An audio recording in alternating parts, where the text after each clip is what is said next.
So on behalf of the Collegium Institute for Catholic Thought and Culture and the Penn Newman Centre, we're delighted to see you here this evening, that you've battled the crowds of the Eagle kind of celebrations to get here. I'm going to hand over to John Buckman, who is Collegium's new theologian in residence. John did his PhD in Chicago, and his specialization is theology of economics and ethics in general. He's going to tell you more about our speaker tonight. Thank you, John. Thank you, Marisa. So, Blessed John Henry Newman is fairly important to all of us. And not just because we're English-speaking Catholics, and not just because some of us have converted on account of Newman. I know there's at least one of you out there tonight. Newman is important to us because 125 years ago, the first Newman Club was founded right here on this campus. And in the process, it gave birth to a movement. And we here are, in some ways, their heirs. And not just the heirs of those people who started that club, but of Newman himself, insofar as those founders took Newman as their example. Now, much more recently, 4.5 years ago, Dr. Dan Sheely, sitting right over there, founded the Collegium Institute. And when he did so, he took Newman as a key model for how to understand the integration of faith and reason. And so because of that history, we're here to gather. We have an annual Newman lecture where we can recall, commemorate that history, and at the same time help to understand the thought of Newman just a little bit better. So now, for the second annual Newman lecture, we have Professor Thomas Pfau, who is the Alice Mary Baldwin Professor of English at Duke University. He also holds secondary appointments in Germanic languages and literatures, and also in the Divinity School. He's a graduate of the University of Constance and UC Irvine, and received his PhD in comparative literature from SUNY Buffalo. Most importantly, some of you may know this because it was a very important book. He's the author of Minding the Modern, Human Agency, Intellectual Traditions, and Responsible Knowledge.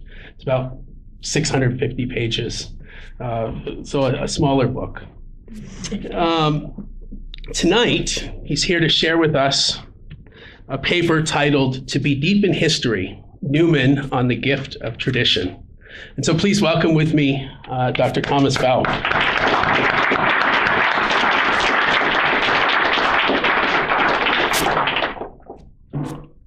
Thank you for this introduction, and thanks to Dan Chile and Katie Becker and to John for organizing this event and for the invitation. I brought 3 million fans with me, but most of them seem now distracted by football. So we are the hardcore. And so I appreciate your being here at this late hour. I will give you a little bit of an overview of what I hope to do in this presentation, and want to make sure that all of you have a handout, because I will periodically refer to that and read from it. I've sometimes used PowerPoint, but I've found that people will sort of in a hypnotized way keep staring at the slide long after the discussion has moved on. And so I hope that paper is less of a distraction. Let me give you an overview of what I have in mind. The remarks that I want to make here today are really aimed at sort of drawing attention to what I consider to be Newman's extraordinarily cogent and original rethinking of the concept of tradition.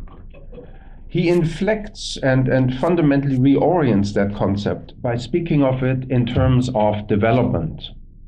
So one can right away see that the concept of tradition in Newman has a marked dynamic quality to it, rather than being somehow thought of as static and invariant in the ways that perhaps in the popular imagination the term tends to be connoted. To give you a sense of how I want to approach this, let me pose 3 questions to which I hope to formulate at least some tentative answers. The first question would be, what established conceptions of history and tradition did Newman encounter and seek to dislodge, particularly during the 5 years leading up to his conversion, so those years from 1840 to 1845? Secondly, what is the substance of tradition as Newman conceives of it? And why might it matter for us to think of tradition not as a value-neutral, albeit complex, object of inquiry, but instead to think of it as a gift of gods to men, tossed down from some divine source, as Plato had formulated it long before in the Philebus? And third, what relevance do Newman's reflections on the development of doctrine have for us today? How do his arguments and observations impinge on our understanding of religious meaning, scriptural interpretation, and historical knowledge today? So the first part of this presentation then, what established conceptions of history and tradition did Newman encounter, will lead me for some time, the first half of the presentation, to talk about background conditions that I think need to be considered in order to understand the originality and significance of Newman's intervention. And here we might begin with the scientific revolution of the 17th century.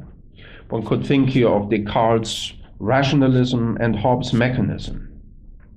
What it ushers in is fundamentally a very critical, often sharply critical view of tradition, sometimes merely mildly dismissive.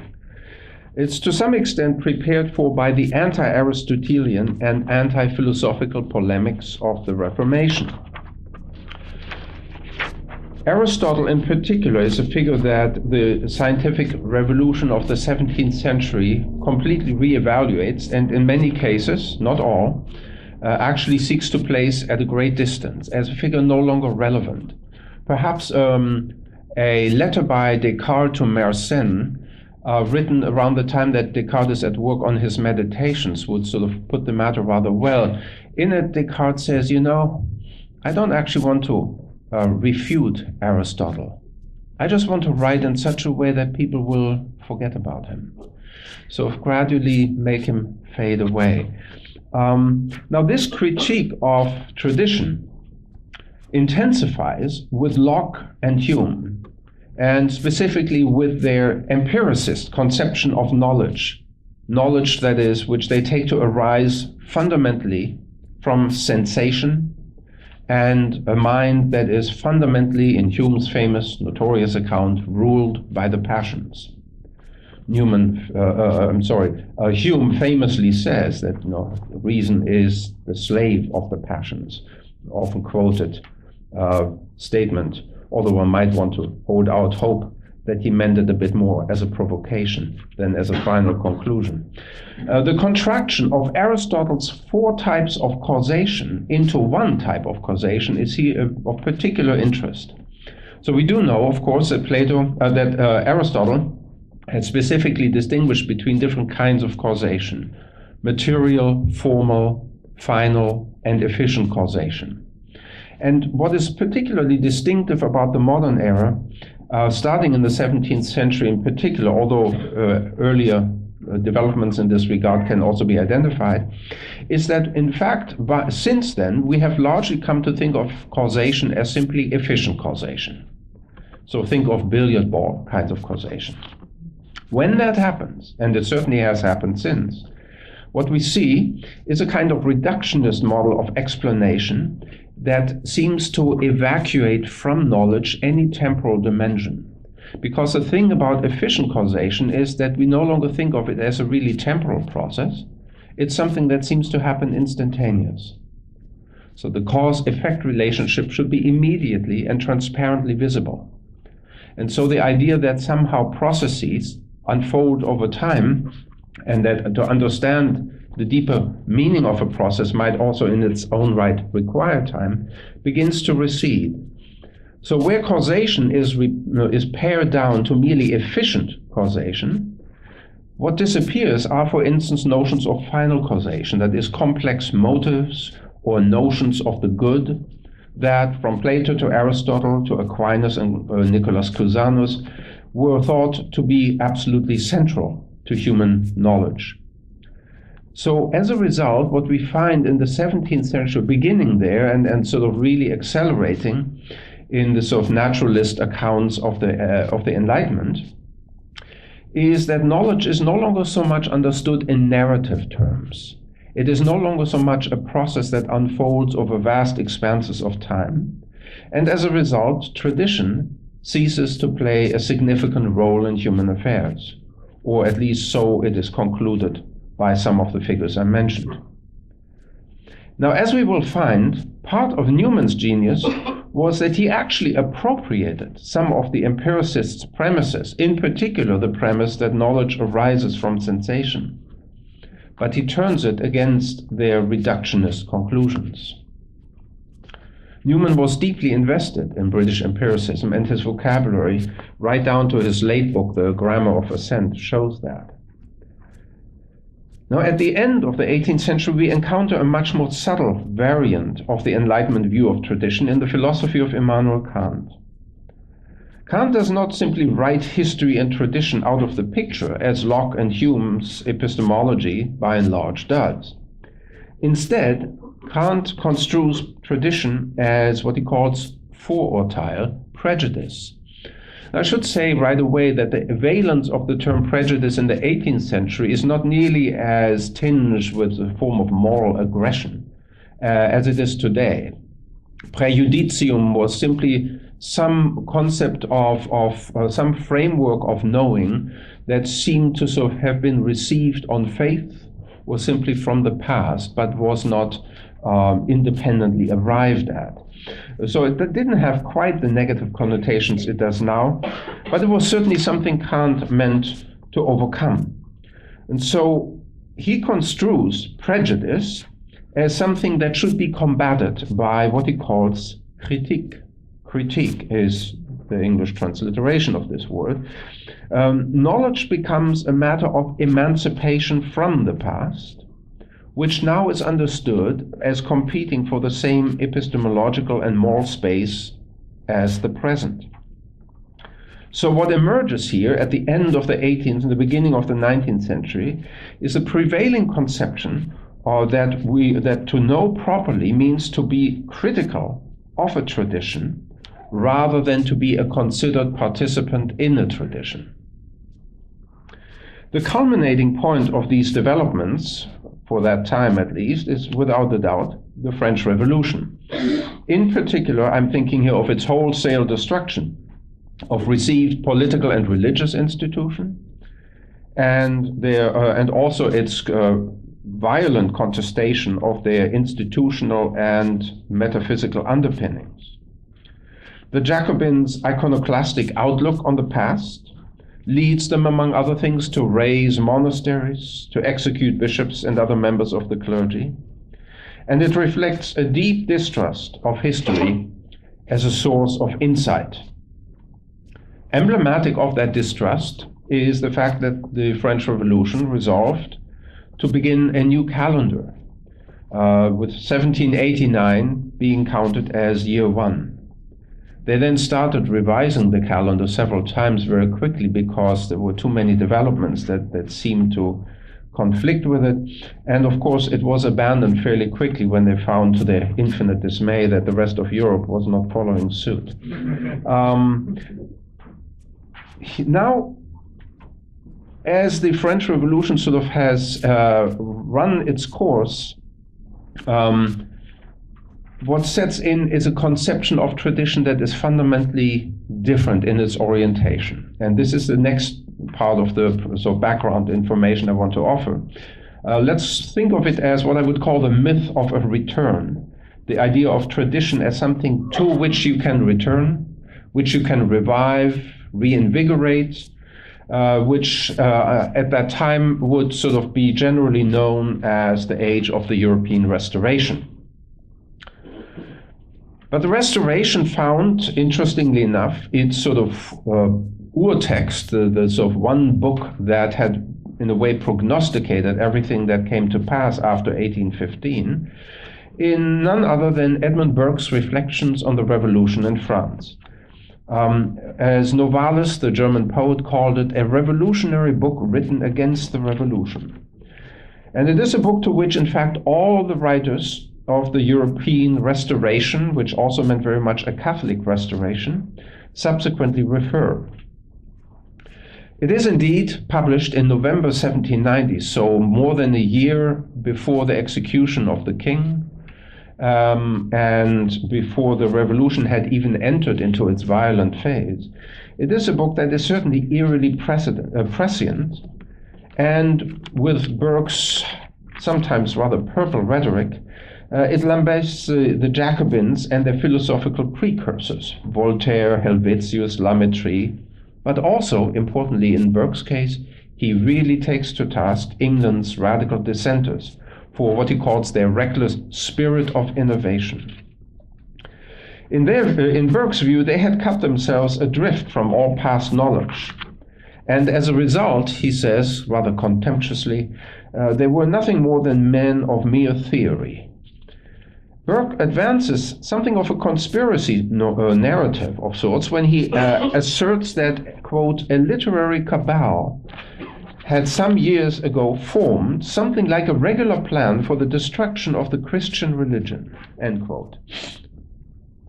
And it is here that Burke, who, by the way, was widely believed to be a crypto-Catholic, offers a vivid account of tradition. And it is this account that not coincidentally bears considerable resemblance to passages found in Newman's development of Christian doctrine. And this is on the handout, the first and long quote from Burke, and I will quickly read it here. A spirit of innovation is generally the result of a selfish temperament and limited views. People who never look back to their ancestors will not look forward to posterity. Besides, the people of England know well that the idea of inheritance provides a sure principle of conservation and a sure principle of transmission, without at all excluding a principle of improvement. Whatever advantages are obtained by a state proceeding on these maxims are locked fast, as in a sort of family settlement, held tight forever. By a constitutional policy that follows the pattern of nature, we receive, hold, and transmit our government and our privileges in the same way as we enjoy and transmit our property and our lives. The institutions of policy, the goods of fortune, and the gifts of providence are handed down to us and from us in the same course and order. Our political system is placed in a sound correspondence and symmetry with the orders of with the order of the world, and with the kind of existence possessed by a permanent body composed of transitory parts. God's stupendous wisdom molds together the great mysterious body of the human race in such a way that the whole thing is never at one time old or middle-aged or young, but moves on, unchangeably constant, through the very tenor of perpetual decay, fall, renovation, and progression. Burke's language had a lasting impact on the next generation of writers who took themselves to be defending the political and religious order of pre-revolutionary Europe. Among them Chateaubriand, Joseph de Maistre, Adam Müller, Friedrich Gentz, the secretary to the Austrian Chancellor Metternich, and incidentally also the first translator of Burke's Reflections into German as early as 1793. Beginning with the Concordat that Napoleon strikes with Rome in 1801 and culminating in the period between 1815 and 1813, the rehabilitation of an emphatically Catholic tradition is aimed above all at restoring the French monarchy and the landed interests of the aristocracy in the Catholic Church, as well as positioning Catholicism on the continent as a bulwark against all forms of republicanism and attempts at constitutional reform. So here I should simply point out that what we have is sort of in purest form in those decades, a concept of tradition as a kind of past that is fixed and that should be returned to. It is interesting, if you have looked closely at the quote from Burke, by the way, that those who interpret tradition as sort of invariant are actually rather poor readers of Burke, because Burke's conception of tradition is far more supple than that, and he acknowledges that there is no such thing as stasis or permanence in tradition, but that it is rather a continuity of a development, of transmission.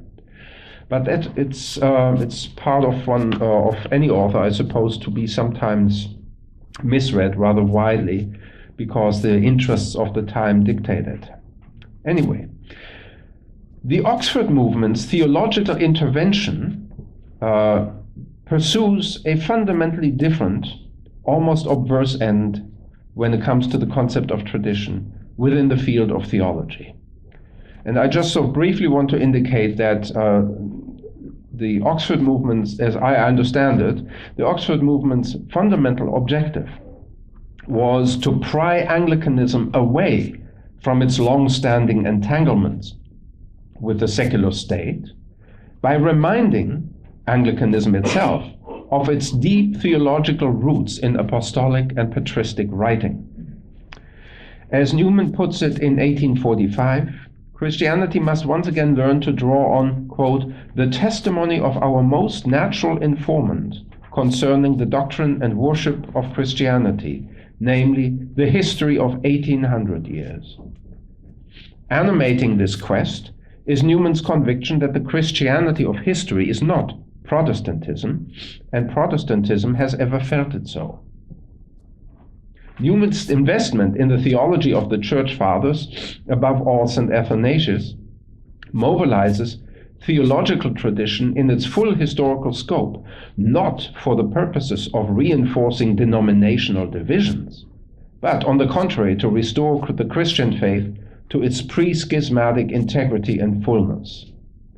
And here Newman's theology, the insistence that the sources of Christianity are extraordinarily complex and deep and reach all the way back to the unbroken apostolic tradition, succession, in many ways is a precursor to 20th century theological developments, most famously to a movement that has been called the ressourcement theology of the mid-20th century, with its philosophical underpinnings found as early as in Maurice Blondel's Letters on History and Dogma in 1903, and then culminating in the work of Yves Congar and famously, especially Henri de Lubac, also Hans Urs von Balthasar, and of course Joseph Ratzinger. The ressourcement movement involved, among other things, a vast library of patristic writing being edited by various members of that movement. Maurice Blondel, one of its first founders, sometimes echoes verbatim Newman's formulations from the development of Christian doctrine in his own writings. So to sum up this part, the concept of tradition dominating political and religious institutions on the continent in the early 19th century is fundamentally static, defensive, or at least driven by a nostalgic longing for the past. Now, to branch out a little bit, within the arts and in some provinces of theology, tradition is conceived in more nuanced and still problematic terms. The developments, which again can only be sketched in outline here, involve two terms to which I will now sort of turn your attention, those of sentimentalism and historicism.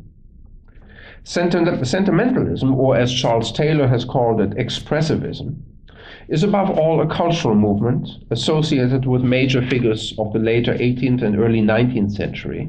I would mention Rousseau, Schiller, Goethe, Hölderlin, Novalis, Schleiermacher, Wordsworth, to mention just some of the more famous exponents.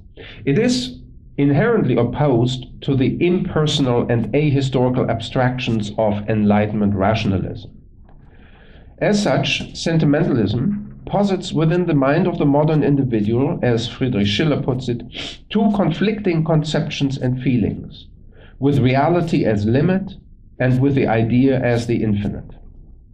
Schiller argues that modern thought can only engage the past in one of two ways, either by longing for the retrieval of an ideal or by voicing disillusionment with present realities. Which is why he says that the sentimental poet will almost inevitably gravitate to one of two genres. The genre of the elegy, in the case of where the focus is on an ideal that has been compromised and lost, or the genre of satire, in which case disillusionment is to be voiced. Those for him are sort of quintessentially modern forms of expression. Now, to an extent, sentimentalism might even seem to anticipate Newman's mid-century account of tradition as a form of development. For one thing, sentimentalism is emphatically narrative, and it attempts a retrieval of the sources that are felt to have shaped the modern individual's overall persona. Take the following passage, and this is on the handout, number 2. If I can find the handout, yes, I can. Take the following passage from William Wordsworth, the Prelude, written between 1799 and 1805, though not actually published until 1850. The mind of man, Wordsworth writes, is framed even like the breath and harmony of music. There is a dark, invisible workmanship that reconciles discordant elements and makes them move in one society. Hard task to analyze a soul in which not only general habits and desires, but each most obvious and particular thought, not in a mystical and idle sense, but in the words of reason, deeply weighed, have no beginning. Newman's conversion narrative, Loss and Gain, from 1848, bears some resemblance to romantic accounts of subjective development, such as Wordsworth here adumbrates one. Nevertheless, and this is the more important point, Newman decisively breaks with the sentimentalist template in at least two ways. For him, two axioms in question are in fact symptomatic of the intrinsically heretical movement of liberalism in religious and political culture, which he had long come to regard as a distant heir of 4th century Aryanism. And that is, in fact, a reference to Newman's first book on the Aryans of the 4th century, an impressive book by a young scholar, barely 29 years old, I believe, at the time. The quote here from Newman is from his Oxford University sermon, however, number 15, The Theory of Development, the last of his Oxford University sermons, this one having been written in 1843. Heresy, Newman says, has no theology. So far forth as it is heresy, it has none. Deduct its remnant of Catholic theology, and what remains? Polemics, explanations, protests. It turns to biblical criticism or to the evidences of religion for want of a province. Its formulae end in themselves without development because they are words, they are barren, because they are dead. It develops into dissolution, but it creates nothing. It tends to no system. Its resultant dogma is but the denial of all dogmas, any theology under the gospel. Heresy denies to the church that what is wanting in itself. I don't think there are many other writers who can sum up a complex thought in such a short sentence. This is one of Newman's many gifts. So there is then, at the heart of Newman's misgivings, there are two problematic axioms about sentimentalism to which he responds throughout his long career. First, there is sentimentalism's unrestrained embrace of what he will call private judgment. It's an essay, I think, published in 1841 by that title, but the term shows up all over the place. In restricting its focus to subjective states, feelings, and recollections, the stories that sentimentalism favors tend to reject all received institutional wisdom and norms, political, religious, or otherwise. They reject them because they regard them as a constraint on the flourishing of the individual. What Newman calls the anti-dogmatic principle is the hallmark of Romantic sentimentalism and the framework of the modern liberalism that it helped spawn. It is a fundamentally flawed framework because it acknowledges no realities beyond those felt by the modern individual. It refuses any objective dogmatic commitments. From Rousseau to Wordsworth, therefore, the narrative form in which the subject remembers itself tended to be that of the confession, albeit, I hasten to add, in a distinctly anti-Augustinian sense, pantheist rather than Trinitarian, deeply self-involved rather than steeped in humility, and quasi-Pelagian, and thus oblivious of God's enabling and cooperative grace. That is, Romantic sentimentalist narrative almost always posits the human individual as the agent of her own salvation. The second misgiving by Newman with regard to sentimentalism concerns the overriding objective of such narratives, namely that it affirms the present as the culmination and indeed as the fulfillment and completion of the past. The Romantic writer is not, as Newman would insist we ought to be, deep in history, but is, as the case of Hegel makes famously clear, takes himself to be at the end point of history. This will be another feature of Newman's critique of Romanticism, one that actually is sort of rather obliquely articulated throughout his writings, is that Romanticism has ultimately eschatological aspirations that are quite problematic in that it takes itself to be sort of the fulfillment, apotheosis of human history.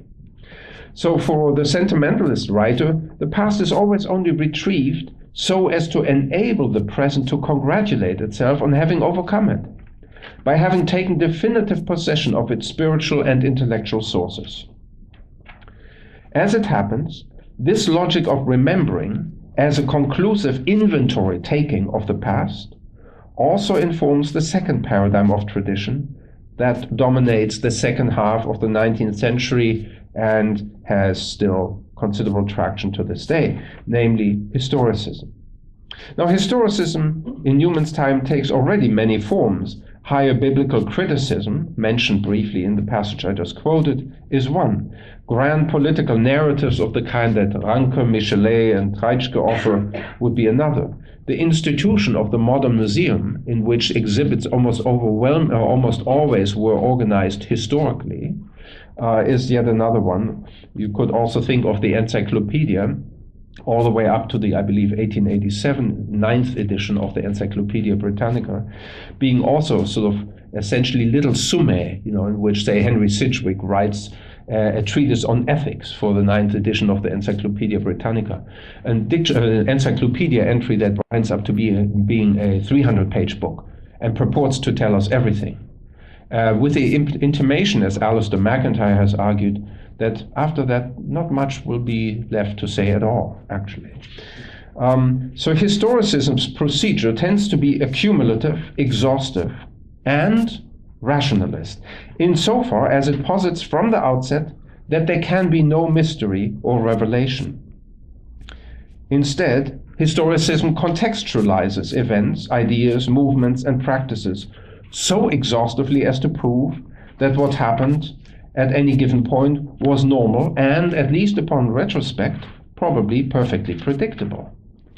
One is reminded of a joke from the Cold War era when the West, the joke was, what is a Soviet historian?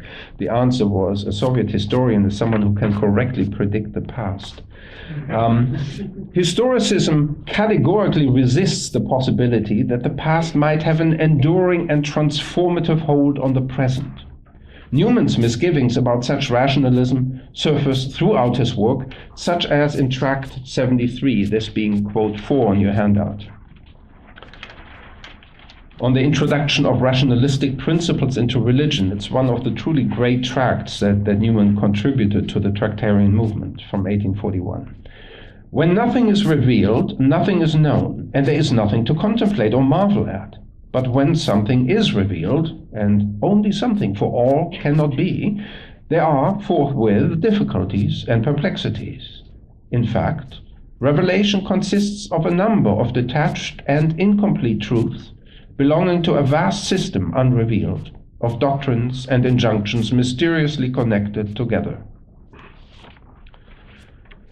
Several aspects of historicism trouble Newman. There is first that it tends to fragment the core components of Christianity by driving a wedge between scriptural narrative and the reality it supposedly depicts, so that the narrative is merely understood as a vessel for delivering a truth that somehow can be grasped and must be now explained independently of it. Figures that would have no doubt exercised Newman in this regard would be Feuerbach, Strauss, and later on Ernest Renan. Secondly, recalling the 4th century Aryan heresy, historicism purports to, quote, explain atonement, grace, justification, revelation, thus turning Christianity into an anthropomorphism. This is perhaps the aspect to which Newman responds most strongly. Third, historicist knowledge posits that its inquiry effectively concludes the past, and that the liberal secular subject of the 19th century is at the end point of history. Historicism, as it were, thinks of itself as the last narrative. Yet as Newman, ever the shrewd diagnostician of his age, realizes, a purely anthropomorphic narrative of progress, raised to a triumphalist pitch, will soon expire in a culture of boredom, despair, and death. And it is no accident that the age of historicism, with its ostensibly sort of optimistic take on summarizing and in a way also completing the past, actually produces extraordinarily dystopic novels. Think of the protagonists of some of the major 19th century novelists, Emma Bovary, George Eliot's Gwendolen Harleth, Tolstoy's Anna Karenina, or for that matter, Ivan Illich, Thomas Hardy's Tess of the D'Urberville, or then when you move into the 20th century, Joseph K., Franz Kafka's protagonist, Hans Castorp in Thomas Mann's The Magic Mountain. They are all experiencing a sense of boredom and despair, and it is no accident that most protagonists in 19th century novels, as opposed to 18th century novels where they get married, actually end up getting killed, or killing themselves, as the case may be. So the idea of inhabiting history, of somehow taking oneself to be at the end point of history, while ostensibly a sign of methodologically driven progress, can actually act as a pervasive depressant on a culture. And I think Newman sensed that it did. For Newman, writing in 1845, the year of his conversion, the historicist epistemology of his liberal secular age is also and preeminently a Protestant phenomenon. By contrast, to be deep in history is to cease to be a Protestant, as he famously and provocatively puts it early on in his essay on the development of Christian doctrine from that year. The stress here falls on being in history and not, as 19th century historicism purports, at the end point of history. I will return to the deeper implications of that distinction at the very end, namely the fact that Christianity implies our constant awareness and acceptance of the fact that we inhabit simultaneously two plateaus of time, that of finite anthropomorphic horizontal time, that is the durée, as Bergson would later call it, of history, and on the other hand, that of eschatological, vertical, or eternal time, absent which which will always stand in some tension to the former. Newman's theory of development, I would argue, is his attempt to show how these two plateaus are entwined. T.S. Eliot later in his 4 quartets calls this the point of intersection of the timeless with time. Now on Newman and his idea of tradition as development. As I move into the final part of my remarks, let me consider Newman's conception of tradition as development in a little bit more detail. His 1845 essay on the development of Christian doctrine opens with a discussion of judgment. The term serves as a foil to historicist method. How so? Method, I would argue, is inherently prescriptive, and it tends to be, perhaps by definition must be, indifferent to the particulars of a case. And it ordains that the subject of inquiry ought to be as uninvolved with the subject matter at hand as possible. We ought to know everything about it, but we ought not to be in any affective or spiritual sense identified with the subject matter. Method proceeds by sort of calculated detachment and by disaggregating phenomena, and its underlying ethos is one of doubt. Famously, Descartes, who in many ways gives us sort of the most influential articulation of doubt as a philosophical principle, had written early in his career a discourse on method. By contrast, for Newman, judgment is something we intuitively perform. It is a form of implicit reason, to quote the title of one of his Oxford University sermons, one of his most accessible and wonderfully lucid sermons indeed, called Implicit and Explicit Reason. I highly recommend it. But then, of course, you are members of the Newman Center, you read all this. Quote here, Newman's point is as follows. Judgment credits that the phenomena that are being brought before us have what he calls an antecedent probability. It is at once integrative and continually self-revising in its initial appraisal of a phenomenon. And what we judge a particular phenomenon to be will almost certainly be adjusted by subsequent judgments, which, as Newman puts it, do not reverse but perfect what has gone before. Just as we, quote, elucidate the text by comment, though, or rather because, the comment is fuller and more explicit than the text. Quote 5. An idea is not brought home to the intellect as objective, except through the variety of its aspects. Judgments and aspects will accumulate. One view will be modified or expanded by another, and then combined with a third. The whole Bible, not its prophetical portions only, is written on the principle of development. The earlier prophecies are pregnant texts, out of which the succeeding announcements grow. They are types. It is not that first one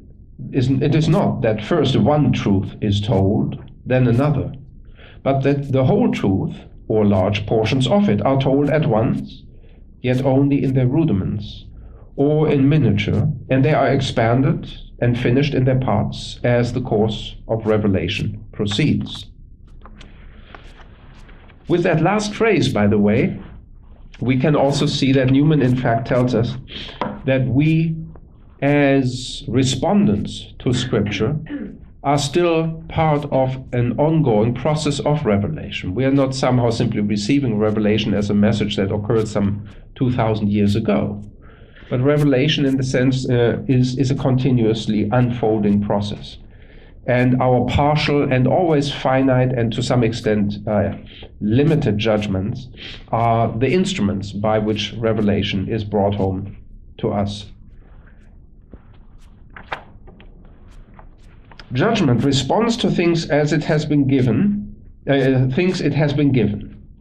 distinct sense impression, a passage of Scripture, and as Newman insists, knowledge will only ever arise from such fragmented, incomplete information.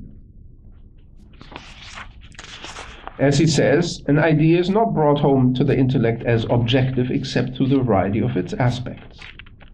Consequently, then, to inhabit a tradition means, above all, to cultivate one's receptiveness to the past, to past voices, to receive them in the spirit of studiositas, and that means as gifts entrusted to us for their preservation, cultivation, and for being passed on. As participants in the tradition, we are not the owners or makers of it, but we are the curators of knowledge. And here I quote a wonderfully worded passage by my colleague Paul Griffith from his 2009 book Intellectual Appetites. This is number 6 on the handout, where he speaks about precisely this idea of being approaching the past in the spirit not of curiositas, not curiousness of curiosity, but studiositas. And these terms were indeed rather sharply opposed in the classical tradition. Practitioners of studiositas, quote, do not seek to sequester, own, possess, or dominate what they hope to know. They want, instead, to participate lovingly in it, to respond to it knowingly as gift, rather than as potential possession. As a gift, tradition is a good that can be given away without being thereby lost to the giver, and that conversely will be lost if it is not given away.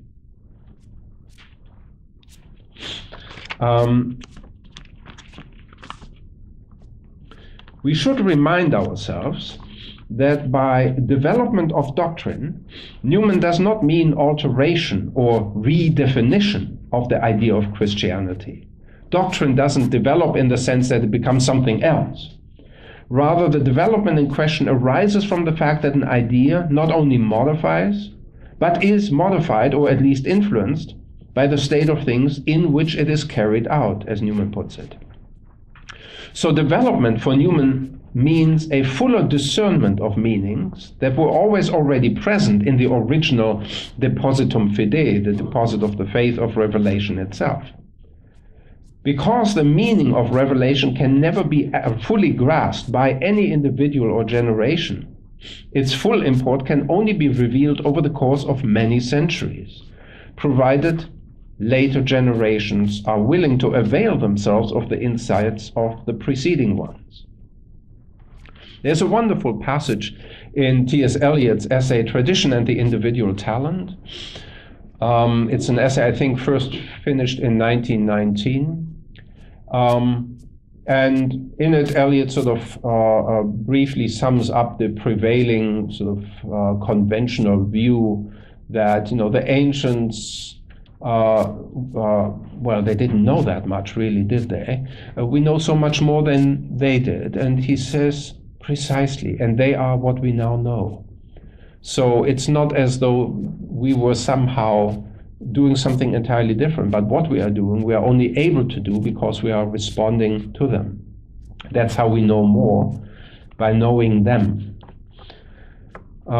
It's actually, interestingly enough, one of the most influential essays in the English language, most widely anthologized essays in the English language in the 20th century. For now, Newman asserts that such a participation in tradition is not a matter of choice or personal preference. For Newman, as also for the German philosopher Hans-Georg Gadamer in a rather important book called Truth and Method, written in 1960, or published in 1960, interpretation is never an occasional, post facto supplement of understanding, but rather interpretation is the explicit form of what it means to understand.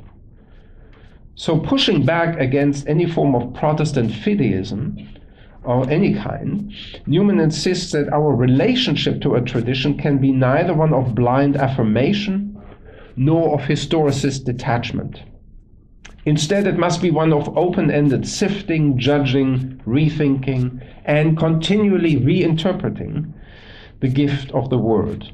And that includes scripture, of course, centrally, but also exegesis, councils, catechisms, and any variety of magisterial documents, encyclicals, apostolic letters, and so forth. This we don't do, however, merely by our own lights, or by awaiting some transient fit of Emersonian inspiration. Rather, we do so by continually shuttling back and forth between Scripture and the vast array of voices which, cumulatively, make up the tradition that provides guidance. Neither a sola fide nor a sola scriptura, Luther's formulations, will provide an adequate foundation here. For as Newman points out, Scripture is rarely self-interpreting, but on the contrary, needs completion. Those are his phrases. Newman's language here echoes the concept of organic form that he would have found in writers like Goethe, Schelling, and Coleridge. And we do know that he read Coleridge. He quotes him several times. Then late in life, oddly enough, he actually writes claiming that he had never read Coleridge. It's actually quoted rather widely in his own works. Scientific and historicist detachment will not serve, because Christianity is not an abstract idea or a set of general laws. As Newman remarks, history, quote, is not a creed or a catechism. It gives lessons rather than rules. So its meaning needs to be lived, because it is inseparable from our spiritual flourishing. Hermeneutic, interpretive reasoning, as opposed to scientific and historicist methods, is, as Newman puts it, a living, spontaneous energy within us. And here come back to the penultimate quote.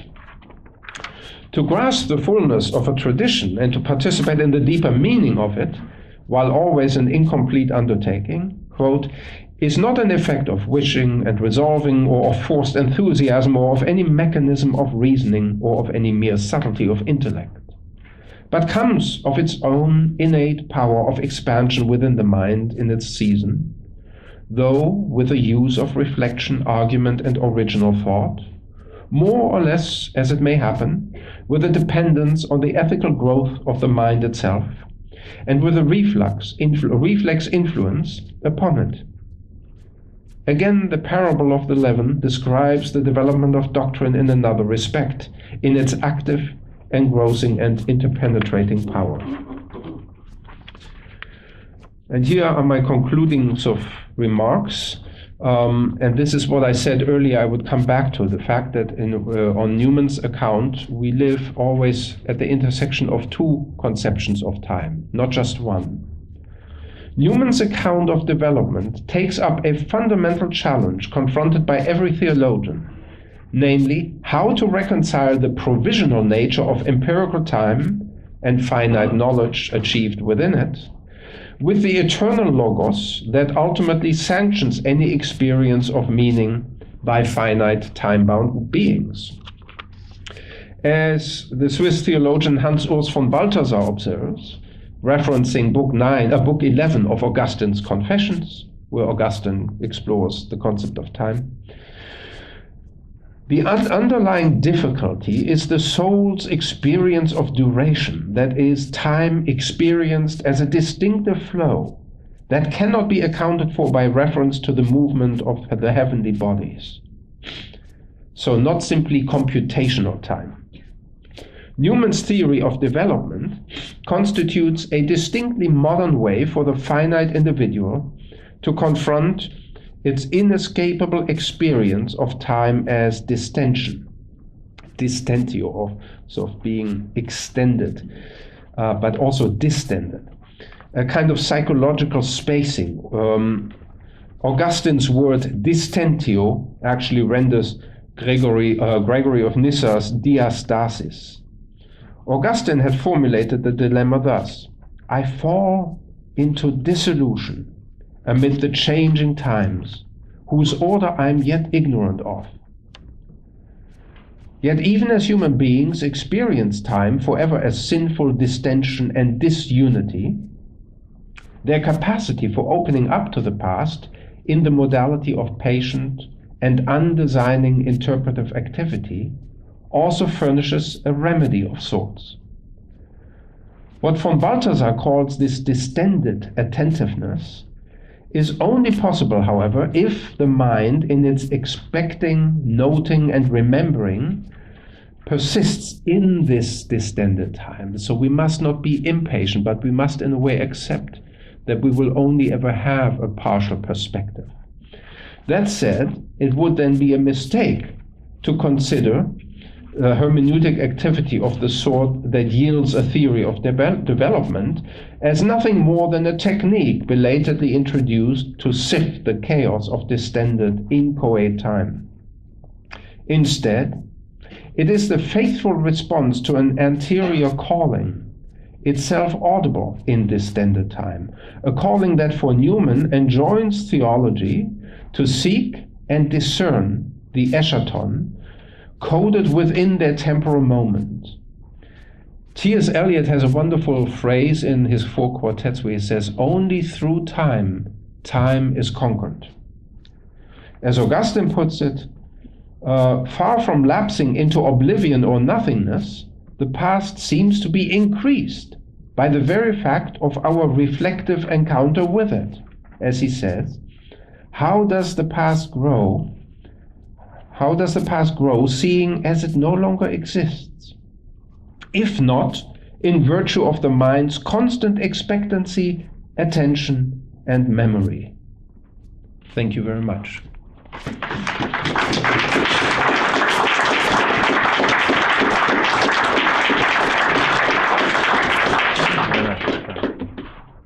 Well, thank you, Professor Pfau.